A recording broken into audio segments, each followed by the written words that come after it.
Incroyable découverte, un milliardaire ressuscite l'espoir en retrouvant une fille en détresse. Les rues de Montreuil fourmillaient d'histoires de vie, mais aujourd'hui, l'histoire d'Émilie se mêlait à celle d'une rencontre inattendue. À peine levée, elle passa devant la boulangerie du quartier, l'odeur des croissants encore chauds éveillant des souvenirs d'hier. Sa mère, un sourire timide aux lèvres, lui avait souvent dit que ces douceurs étaient un luxe réservé aux occasions spéciales. Mais aujourd'hui, aucun réconfort ne pouvait adoucir la pression pesant sur son cœur. L'annonce du propriétaire, difficile à oublier, résonnait dans sa tête comme un avertissement, loyer impayé, expulsion imminente. Émilie serra les poings. Chaque centime comptait.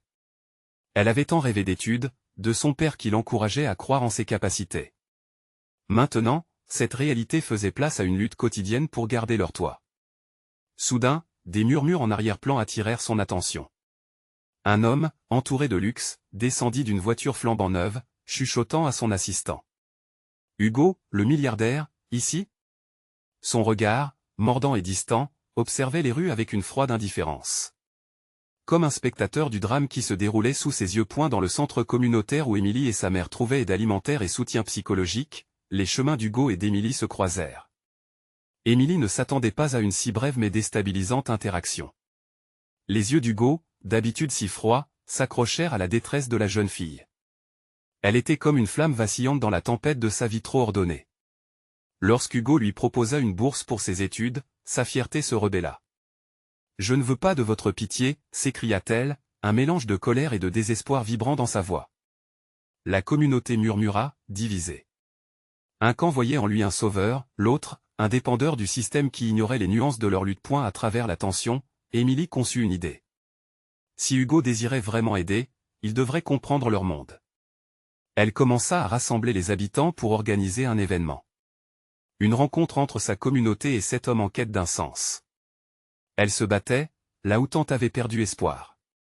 Elle savait que l'argent ne serait qu'un pansement sur des blessures profondes, qu'il fallait réveiller les consciences.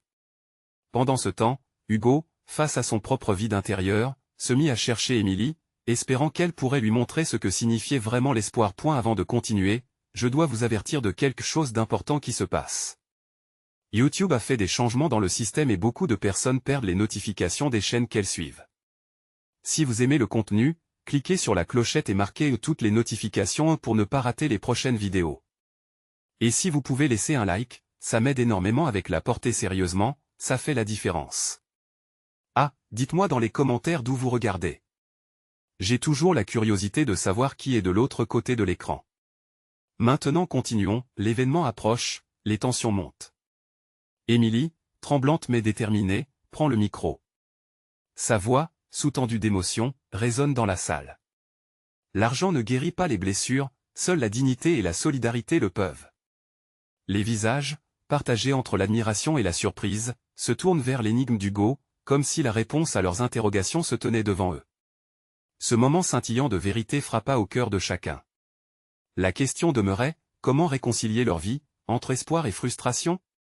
L'avenir, pour Émilie et Hugo, n'était plus qu'une flamme vacillante, mais la promesse d'un chemin à découvrir ensemble.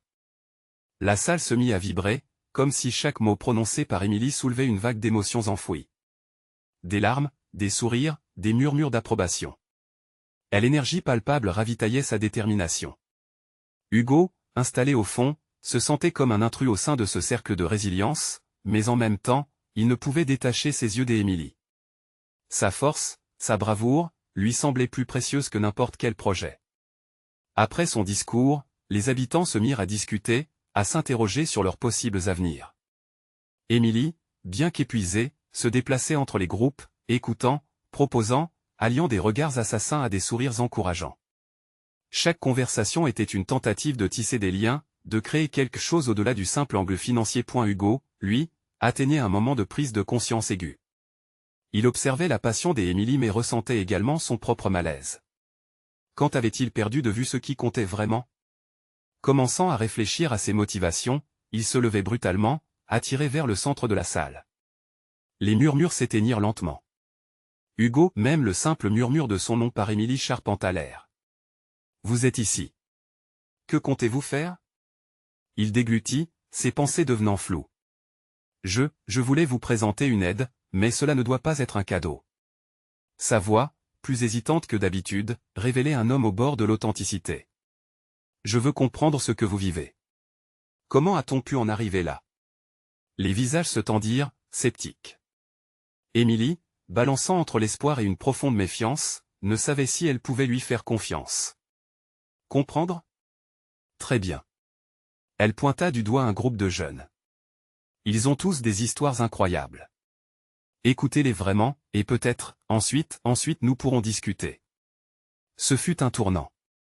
Hugo s'approcha des jeunes, laissant ses inhibitions à la porte.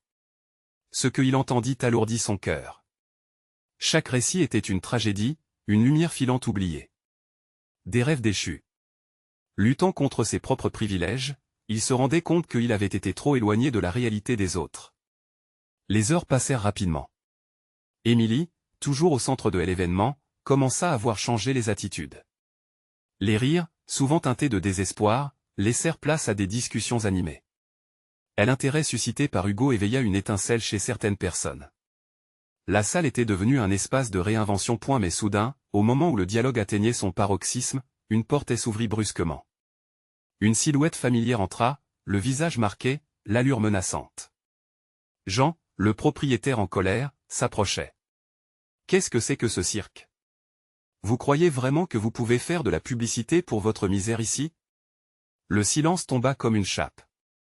Émilie fixa Jean, son ventre se nouant. C'était le moment décisif. Devait-elle se battre ou se cacher derrière la foule? Tous ses yeux, tous ses espoirs, reposaient sur elle. Nous ne sommes pas des objets à exhiber. Nous sommes des êtres humains qui méritent dignité et respect. Sa voix, empreinte de conviction, résonna de nouveau. L'inquiétude se mêla à l'espoir dans l'air. Leurs regards se croisèrent, défiant la guerre silencieuse qui se tenait entre eux. Quand le moment de vérité arriva, qui allait fléchir?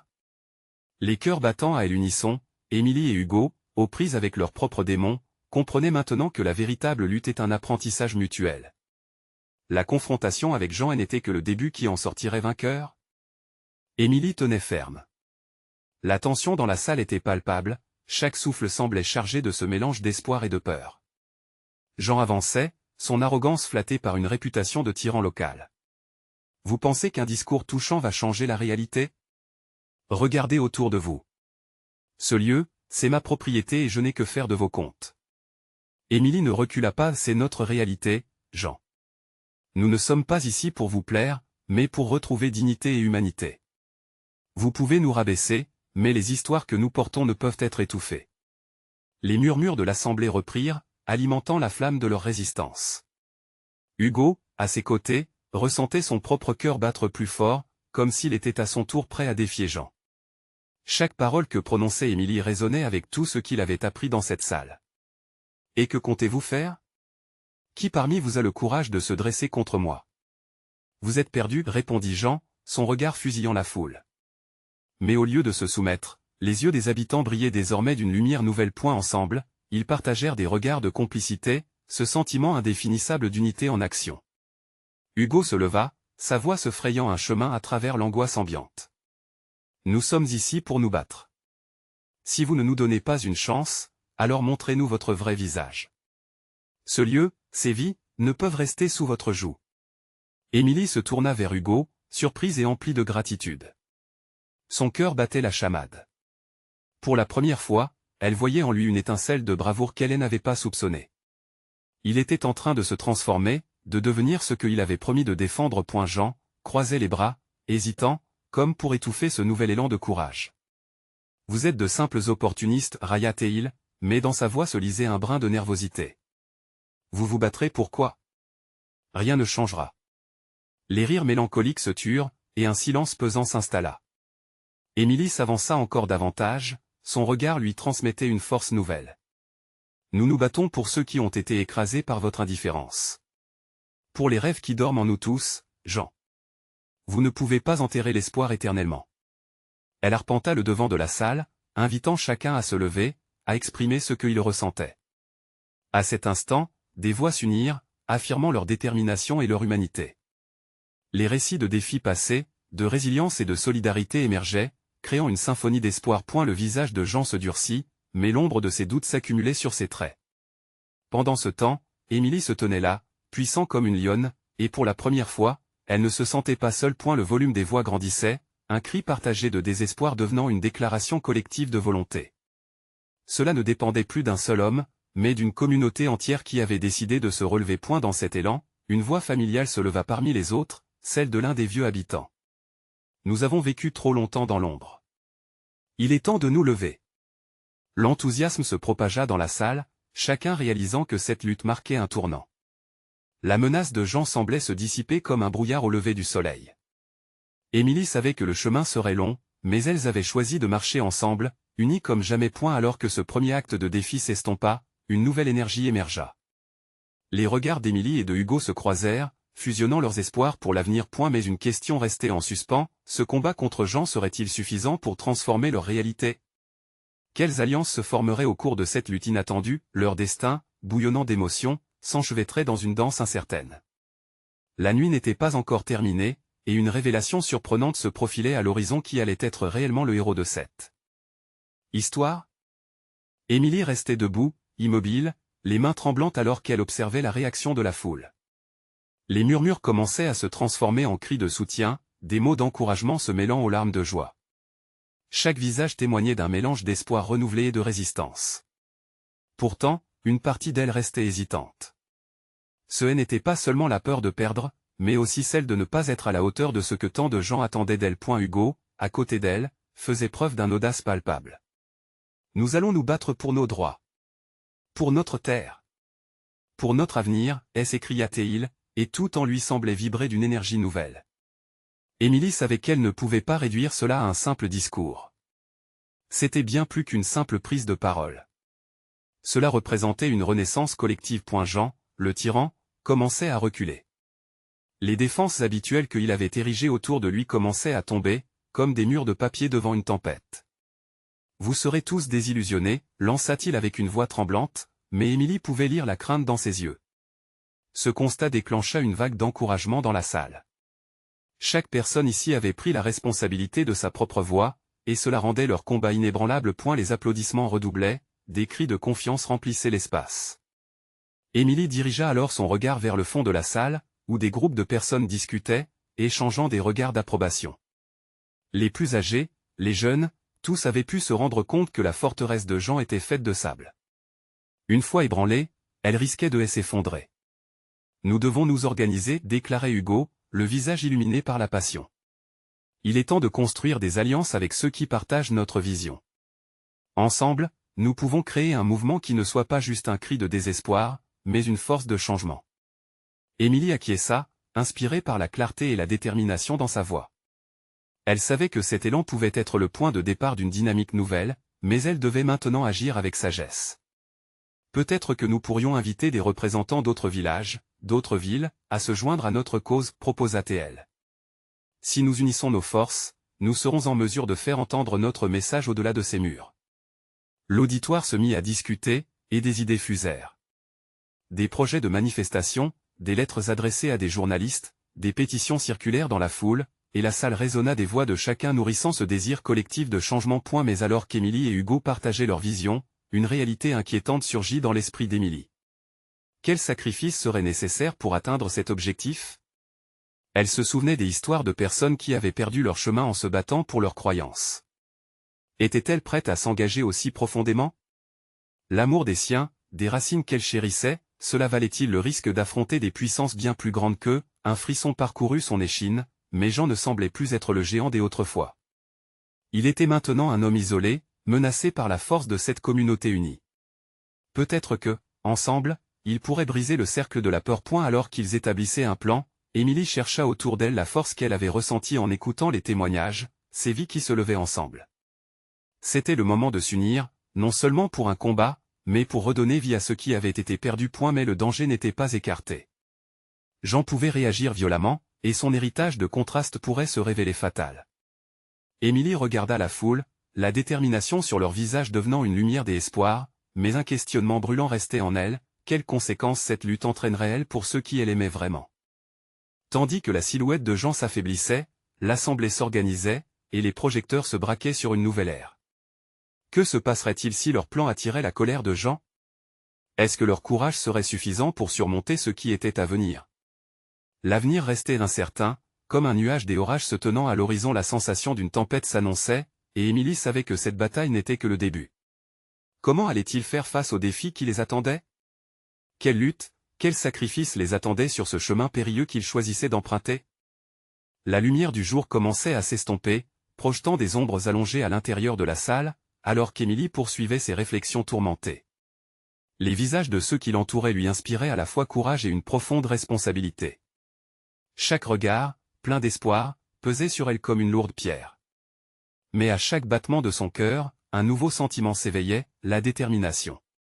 Émilie, lui chuchota Hugo, tirant doucement son attention. Nous devons agir maintenant. Les gens attendent de nous. Ses yeux brillaient d'une ferveur communicative qui semblait galvaniser toute la foule. Émilie observa les membres de la communauté, tous prêts à se battre pour une cause qui les dépassait. Cet élan collectif pourrait bien être leur seule chance. D'accord, répondit-elle, la voix plus forte qu'elle ne l'aurait imaginé, portée par l'adrénaline du moment. Nous allons organiser une réunion. Un vrai rassemblement, pas seulement ici, mais dans tous les villages environnants. Rassemblons les informations, les histoires, mettons en lumière la réalité que gens tentent de cacher. La conviction de ces mots provoqua une vague d'applaudissements. L'énergie qui remplissait la pièce était presque palpable. Émilie se sentit portée par cette force collective, une vague des impuissances transformée en potentiel. Les membres de la communauté se mirent à discuter des responsabilités et des ressources à mobiliser. Hugo, éloquent comme jamais, proposa des stratégies. Émilie écoutait, son esprit tournant, conscient des risques. Elle imaginait déjà Jean, ressaisissant son pouvoir, prêt à riposter avec une brutalité retorse. Elle devait néanmoins repousser ses pensées sombres. Aujourd'hui, la lumière de l'espoir brillait, et elle ne pouvait laisser l'ombre de la peur ternir cet instant. Les heures passèrent, les idées fusèrent. La population s'organisait, redécouvrant des talents cachés au sein de chacun. Des artistes se portèrent volontaires pour créer des visuels frappants, des écrivains pour articuler des lettres puissantes, des orateurs pour les représenter dans des forums. Il y avait ici une effervescence nouvelle, une renaissance. Mais la nuit tomba, et avec elle, un sentiment de malaise envahit Émilie. Au fond de son cœur, une question persistait. À quel prix tout cela allait-il se réaliser? La communauté était une force, mais elle était également vulnérable. Elle songeait aux enfants, aux anciens, à tous ceux dont elle portait la responsabilité. La lutte devait être menée avec prudence, sinon, elle pourrait se heurter à des conséquences inattendues. Émilie, l'interpella une jeune femme du premier rang, son visage inquiet. Et si Jean décidait de frapper en premier? Nous devrions peut-être user de diplomatie. La voix tremblante trahissait l'angoisse ambiante. Émilie se rendit compte que ce qu'elle essayait de construire risquait d'être détruit avant même d'avoir eu la chance de prendre forme. Elle inspira profondément. Je comprends vos craintes. Mais nous devons nous unir, non pas seulement pour affronter Jean, mais pour restaurer la force de notre communauté.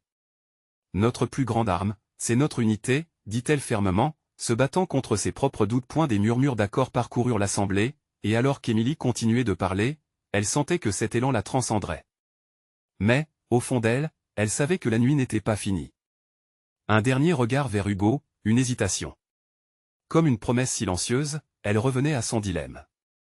La responsabilité n'était pas seulement collective, mais profondément personnelle. Le lendemain, alors qu'un jour nouveau s'annonçait, Émilie s'éveilla avec une détermination renouvelée. La réunion de la veille n'était que le premier acte d'une pièce qui comporterait de nombreuses scènes.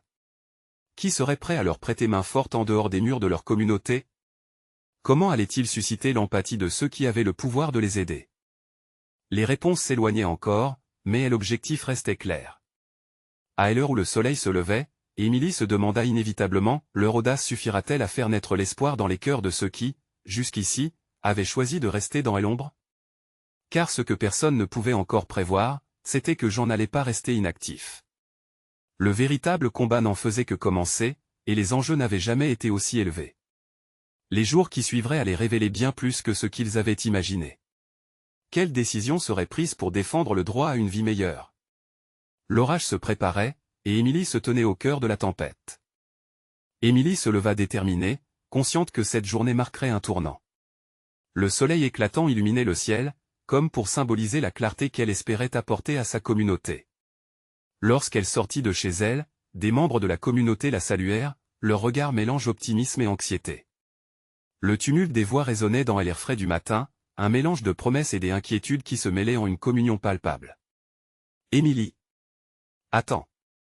appela Hugo alors qu'il la rejoignait, son regard inquiet trahissait l'importance de ce qu'il s'apprêtait à dire. « Je suis allé voir Simon, il a des contacts. Il pense que réunir les villages serait une bonne idée, mais il faudra une stratégie claire. »« Oui, nous devons être prudents, » répondit-elle, son cœur battant avec l'intensité d'une tempête. « Jean ne restera pas les bras croisés. Nous devons agir avec sagesse. » Ils se dirigèrent vers la place du village, où les habitants commençaient à se rassembler. Émilie ressentait le poids de la responsabilité, une pression fut à la fois écrasante et galvanisante. Au fur et à mesure que les gens affluaient, elle échangeait rapidement des sourires et des mots d'encouragement. Les rumeurs de rassemblement s'étaient répandues comme une traînée de poudre, et la place était devenue un véritable lieu de rencontre pour elle. L'espoir et la résilience. Émilie prit la parole. Elle observa les visages, cherchant à capter l'attention de chaque personne. « Mes amis, nous sommes ici aujourd'hui pour nous battre, pas seulement contre Jean, mais pour notre avenir. Nous avons le pouvoir de changer notre destin ensemble. » La foule applaudit, émue par son énergie. Mais sous ce consensus, Émilie pouvait sentir une tension croissante. Des murmures inquiets circulaient encore, « Que se passera-t-il si nous échouons ?» Elle adressa un regard pénétrant à la foule. « Oui, le risque est là, mais en agissant maintenant, nous avons une chance de créer un changement. Sinon, nous laisserons Jean prendre tout ce qui nous est cher. Ensemble, nous pouvons faire face à la tempête. » L'atmosphère dans la place changea légèrement. Des rires fuséaient, des promesses d'entraide et de solidarité se formaient. Ce moment de communion réveillait des espoirs enfouis. Les gens partageaient leurs compétences, leurs ressources.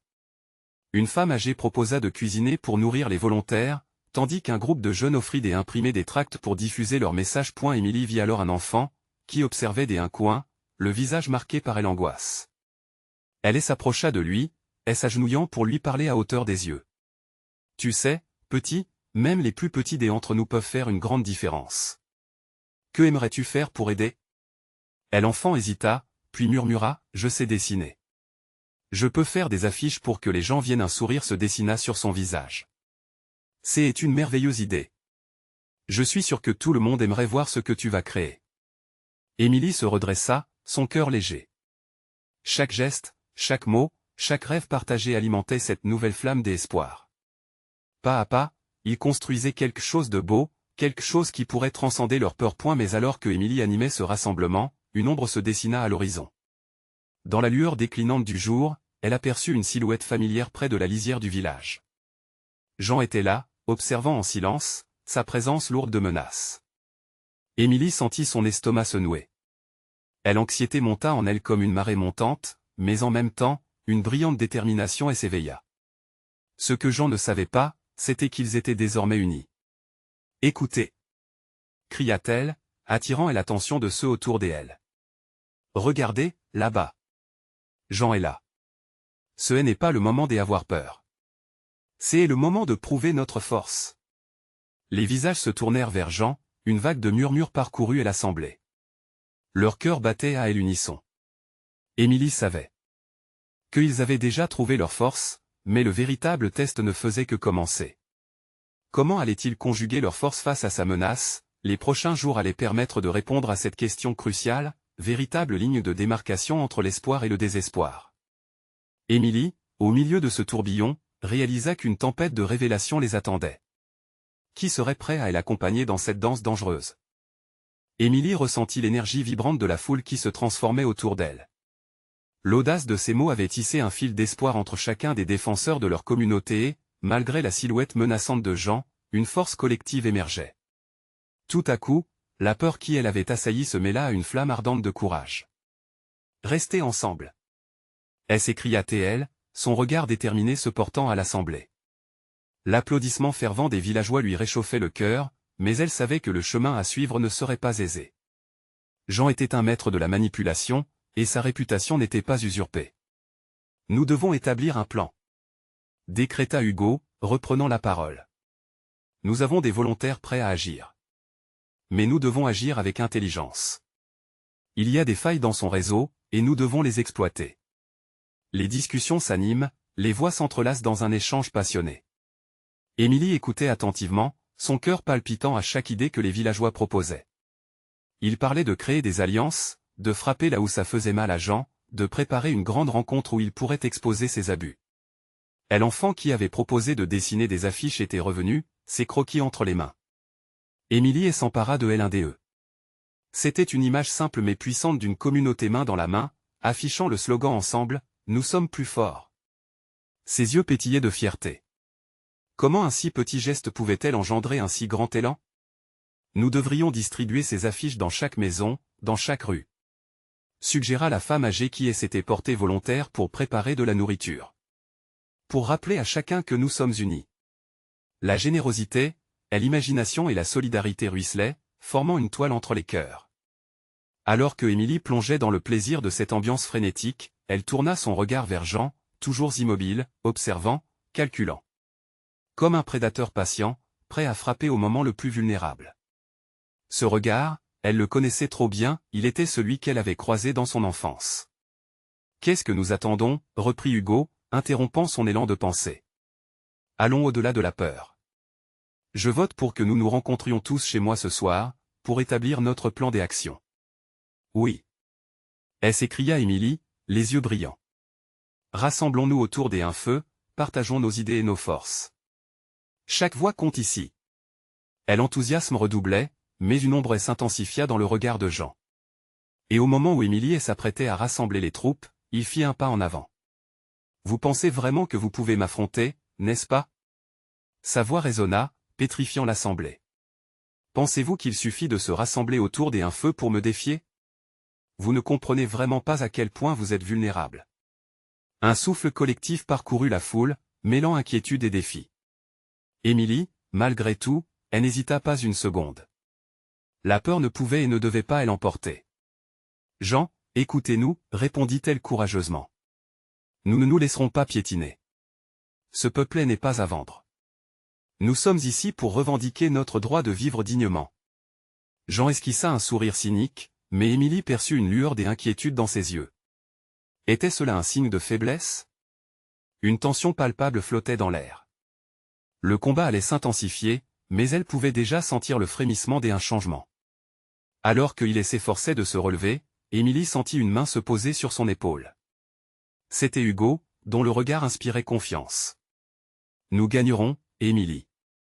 Ensemble. » Et dans cette promesse silencieuse, elle trouva l'espoir dont elle avait tant besoin. Les prochaines heures allaient redéfinir leur destin, mais elle était prête point et au loin, dans l'ombre du village, une nouvelle silhouette apparut. Qui viendrait en aide à cette lutte déjà vibrante de sens? La vérité.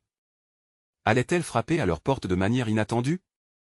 Émilie se tenait là, le cœur battant à tout rompre, son esprit empli de pensées confuses. La promesse d'Hugo résonnait encore en elle, une lueur dans cette nuit sombre. Tandis que la réunion se dispersait, les villageois commençaient à s'organiser, à former des groupes prêts à diffuser leur message. Mais un frisson de présage terrible envahissait l'air, comme si quelque chose de précieux était sur le point de se briser. Et la silhouette lointaine que les villageois avaient aperçue se précisa, révélant un homme vêtu d'un long manteau sombre. Ses traits étaient marqués par la richesse, une prestance indéniable qui détonnait dans le décor de leur humble village. Cela ne pouvait être qu'un individu d'influence, peut-être même celui dont Jean avait souvent parlé, un milliardaire connu pour son impitoyable sens des affaires. « Attention !» murmura Émilie à voix basse, inquiète. « Qui est-ce » Hugo, déjà au courant des rumeurs, fronça les sourcils. « C'est Thomas Béranger, il est impliqué dans de nombreux projets immobiliers dans la région. Je n'aime pas ça.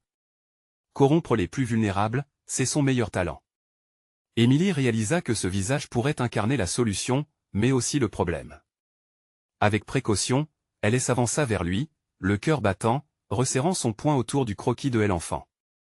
Peut-être que la voix du peuple serait entendue même au-delà des frontières de leur petite communauté. « Monsieur Béranger !» appela-t-elle, sa voix tremblante mais chargée d'intensité. « Avez-vous entendu ce qui se passe ici ?» Il la fixa avec un regard scrutateur, comme s'il cherchait à lire ses intentions. « J'y ai des affaires ici, jeune fille. Mais je crains que vos petits soucis ne m'importent guère. » Émilie sentit une rage sourde s'élever en elle. « Ce ne sont pas des petits soucis. C'est la vie de ceux que vous pourriez réduire au silence. Ce village a besoin des aides, pas des ogres s'approchant pour exploiter sa misère. Un éclat amusé passa dans les yeux de Thomas. Et que comptez-vous faire, vous, avec votre bande de rêveurs? Vous n'avez ni le pouvoir ni l'argent pour me faire face. Sa remarque, acérée comme un couteau, la frappa au cœur. Mais au lieu de s'effondrer, quelque chose se réveilla en elle. Le peuple, ce peuple qui l'entourait, était en train de se lever. Elle s'adressa à la petite foule de villageois qui commençaient à se rassembler près d'elle, l'ardeur grandissant dans leurs visages déterminés. Ne laissez pas sa vanité nous intimider. S'écria-t-elle. Nos voix portent plus de poids qu'un milliardaire. Ensemble, nous avons le pouvoir de remodeler notre avenir. Combien d'histoires de lutte pouvons-nous compter? Les murmures s'intensifièrent. Oui. Ensemble, nous gagnerons. Thomas, bien que souriant, ne pouvait cacher une lueur de nervosité. Ce petit groupe, qui au départ semblait affaibli, s'est transformé en une force vibrante. Émilie sentit une énergie collective les envelopper, une promesse des unités qu'il ne pourrait ignorer. « Vous êtes donc prêt à défier un homme comme moi ?» demanda-t-il, essayant de maintenir son autorité. « Nous ne défions pas un homme, nous défendons notre dignité », répondit Émilie avec une détermination renouvelée. « Vous avez peut-être l'argent, mais nous avons quelque chose de bien plus puissant, notre force collective. » À cet instant, une clameur monta, résonnant tel un champ de bataille. Les villageois, unis, s'étaient décidés à se battre pour leurs droits, pour leur avenir. Les affiches dessinées par l'enfant, le soutien de chaque voix, formaient une onde de choc que Émilie pouvait presque toucher. « Je vous avertis, jeunes gens, ne vous engagez pas sur ce chemin. Vous ne savez pas avec qui vous jouez. » Thomas lança cette menace, mais la peur qu'il espérait instaurer ne tint pas. « Si nous devons tomber, que ce soit ensemble. » cria Émilie, le souffle puissant. « Mais nous nous battons pour chaque souffle. » Alors, un murmure inattendu émergea de l'arrière du groupe. Une silhouette familière fit son apparition, celle de Clara, la sage-femme du village, portant un savoir vieux comme le temps. Ses yeux brillaient de résilience. Que pouvait-elle apporter dans ce moment où tout semblait en jeu? Émilie sentit l'adrénaline pulser dans ses veines, consciente que ce n'était pas qu'un combat contre Jean ou même Thomas, mais contre une ombre plus grande qui menaçait de les engloutir. Quelle vérité allaient-elles découvrir ensemble? Leurs voix s'élevaient ensemble dans la nuit étoilée, mais une autre ombre se profilait à l'horizon. Qui d'autre allait faire surface dans cette lutte pour la justice? La prochaine confrontation serait-elle celui d'un choix moral crucial? Les murmures traversèrent la foule, l'émotion palpable au bout des lèvres de chacun. Clara, silhouette empreinte de sagesse, s'approcha avec détermination. Les villageois la regardaient, époustouflés par son calme au milieu de la tempête. Elle se pencha légèrement vers Émilie, et lui murmura, presque pour elle-même, « L'union fait la force, mais il faut aussi savoir écouter. » Émilie hésita, puis hocha la tête. Elle savait que Clara représentait une sagesse ancienne, celle qui savait quand parler et quand se taire. Ce combat exigeait plus qu'une simple colère, il appelait à la stratégie, à l'unité. Clara se tourna vers le groupe, ses yeux scrutant chaque visage. Nous avons vécu des temps sombres par le passé, mais chaque génération a sa lutte. Ce que nous devons comprendre, c'est que la véritable bataille ne se joue pas uniquement sur le terrain. Elle se joue aussi dans nos cœurs et dans nos esprits. Qui sommes-nous pour ce village? Ces mots résonnèrent comme une cloche dans l'esprit des villageois. Une flamme d'espoir jaillit en chacun d'eux. Émilie la ressentait, une conviction nouvelle qui se dessinait sur leur visage. Thomas Béranger, bien qu'imposant, se tenait maintenant devant une force silencieuse mais puissante. Si nous unissons nos voix, peut-être pourrions-nous rencontrer des alliés inattendus, ajouta Clara, levant le menton. Des personnes influentes qui pourraient nous soutenir. Le regard d'Émilie s'illustra dès une étincelle. Oui, mais il nous faut plus que de simples mots ou des promesses. Nous devons prouver que nous sommes dignes de leur soutien. Hugo s'avança en entendant cela. Nous pouvons organiser des manifestations, créer des pétitions, appeler les médias. Si cette lutte doit être entendue, alors nous chercherons chaque opportunité pour raconter notre histoire. Les gens prirent conscience de leur puissance collective. Ils se mirent à discuter des idées, des actions concrètes à mener.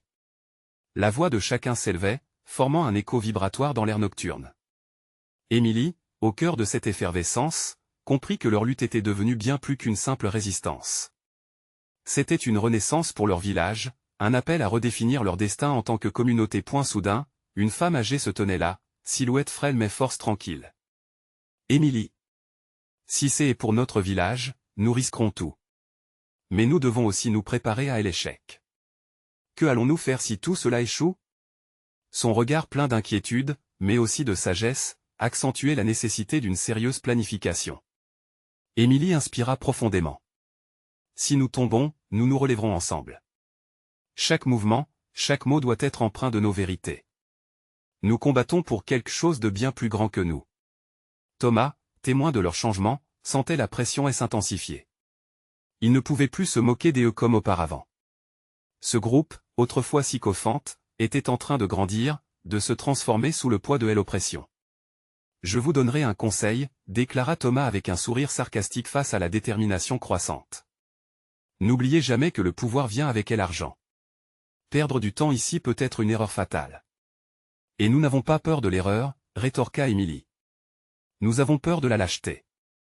La tension entre les deux camps était palpable, et alors que Émilie tournait le regard vers la foule qui l'entourait, elle sut que ce n'était pas juste pour eux-mêmes qu'ils se battaient, mais pour les générations à venir. Alors que la nuit s'étirait, une question flottait dans l'air. Jusqu'où étaient-ils prêts à aller pour défendre leur village? Quel sacrifice serait nécessaire pour retrouver ce qu'ils avaient perdu? Les étoiles brillaient, mais une étoile filante traversa le ciel, semblant porter une promesse d'espoir. Que révélerait cette lutte acharnée? Émilie le savait, tout n'était que commencement. Le soleil se leva lentement sur Montreuil, une lumière dorée illuminant les visages déterminés des villageois qui s'étaient rassemblés. Ce jour serait celui du changement, un moment décisif dans leur lutte. Émilie, au sommet des escaliers menant à la place centrale, observa la foule avec le cœur battant. Les murmures d'agitation rampaient, chargés d'espoir et d'angoisse. Nous sommes ici pour revendiquer notre dignité, lança-t-elle, prenant le micro. La voix d'Émilie résonna, claire et forte comme jamais. Nous ne sommes pas des victimes, mais des guerriers de notre propre histoire. Les applaudissements éclatèrent, une réponse galvanisante de la communauté. À ses côtés, Hugo, visiblement inspiré, ajouta, « Aujourd'hui, nous dévoilons nos récits, nos vérités. Nous ferons entendre notre voix jusqu'à ce que même le plus haut des murs tremble. » Le collectif vibrait d'une énergie électrique, chaque mot enflammait les âmes. Les villageois étaient prêts à se battre pour leur avenir. Mais alors, l'ombre familière de Jean traversa la place. Le tyran, bien que inquiet, tentait de garder son autorité. « Vous pensez que des mots vont vous sauver? Vous n'êtes rien sans moi. » Sa voix résonna, menaçante. Émilie, le cœur palpitant, répondit sans ciller. « Nous sommes bien plus que vous le pensez. » Jean fronça les sourcils, mais l'enthousiasme de la foule semblait l'angoisser. Émilie prit une grande inspiration, consciente que chaque regard, chaque murmure à ses côtés renforçait leur détermination. Ensemble, nous allons prouver que l'argent ne peut pas acheter le respect, que la véritable force vient de l'unité. Ce cri résonna tout autour, créant un écho d'espoir. Émilie, soudain inspirée, évoqua une idée. Nous devons partager nos histoires avec le monde. Organisons une grande rencontre, invitons des journalistes, des élus, montrons-leur qui nous sommes vraiment.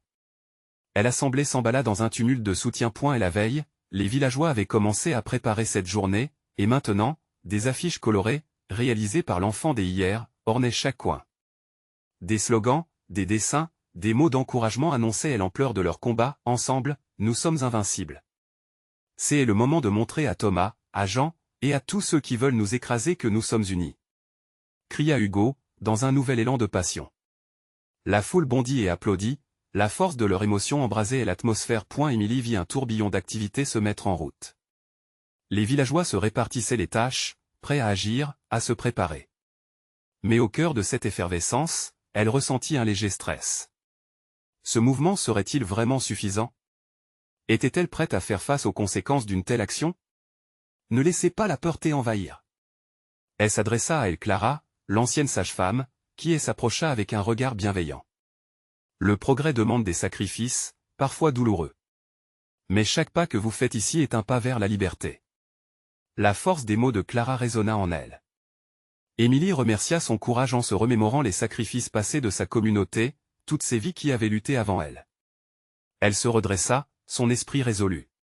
Si nous devons tomber, tombons-nous debout. Jean, reconnu pour sa finesse, avait sous-estimé leur force. La vérité jaillissait, chaque âme ici était déterminée à se battre pour son avenir. Ils se tenaient ensemble contre une tempête, mais ce n'était pas une fin, c'était une renaissance. Puis, au loin, une voiture noire et rutilante s'approcha, freinant dans un crissement de pneus qui fit tourner toutes les têtes. Thomas Béranger, l'homme d'affaires impitoyable, sortit du véhicule, petit sourire ironique affiché sur son visage. Émilie sentit la tension se cristalliser, tous les regards braqués sur lui. « Alors, que comptez-vous faire maintenant » se moqua-t-il, promenant son regard sur la foule. « Vous êtes peut-être unis, mais êtes-vous prêt à prendre des risques » Émilie le défia du regard, sa respiration calme mais déterminée. « Tout sacrifice en vaudra la peine si nous pouvons changer notre monde. » La tension était palpable, chaque souffle partagé marquait une épreuve de force. Les murmures, d'abord hésitants, se transformèrent en cris de défi. « Nous nous battons pour notre terre. Nous nous battons pour notre dignité. » Les mots d'Émilie résonnaient comme un tambour, martelant une vérité inébranlable. Thomas, bien qu'arrogant, n'avait pas anticipé le pouvoir d'une voix unie. Chaque personne ici témoignait de sacrifices passés, d'espoir né dans l'adversité. Et alors qu'une promesse silencieuse émergeait, une chose était claire, la lutte ne faisait que commencer. Et la journée se transforma en un crescendo des activités. Émilie et Hugo, au milieu, organisaient des chants, préparaient le message pour les soutiens. Jean et Thomas, pourtant puissants, avaient ignoré la force de cette communauté unie. Le vent, tout à coup, apporta une fraîcheur inattendue, comme s'il soufflait un souffle de renaissance. Émilie comprit que même le plus fort des tyrans ne pourrait éteindre ce feu. De cette lutte, un nouvel espoir allait naître. Elle se redressa, le regard déterminé sur l'horizon. Voilà le jour où nous écrivons notre histoire. Puis, dans un élan, elle leva le poing. Ensemble, nous sommes indestructibles. Et alors, tous, dans un souffle, se levèrent. Émilie savait que les prochaines batailles seraient difficiles, mais leur volonté de faire impulser une certitude, cette lutte changerait leur destin à jamais. Sous le ciel se colorant d'un orange flamboyant, les chants populaires de Montreuil portaient l'écho d'une résistance vibrante. Ils se battaient pour la dignité, pour l'avenir, pour la promesse d'un monde meilleur. Mais quoi qu'il arrive, une chose était désormais certaine, ensemble, ils étaient prêts à affronter la tempête. Prêts pour la vérité, pour la résilience, prêts à ne jamais abandonner. N'oubliez pas de manquer cette aventure épique. Vous devez vous abonner maintenant pour ne pas rater les prochaines histoires exclusives qui attendent d'être révélées. Laissez un like maintenant pour nourrir l'algorithme et montrer votre soutien indéfectible à notre communauté. Commentez vos réactions et théories sur cette fin, votre avis est essentiel, et enfin, partagez instantanément cette vidéo avec au moins 5 amis qui ont besoin de voir cette conclusion. C'est le moment de montrer votre soutien.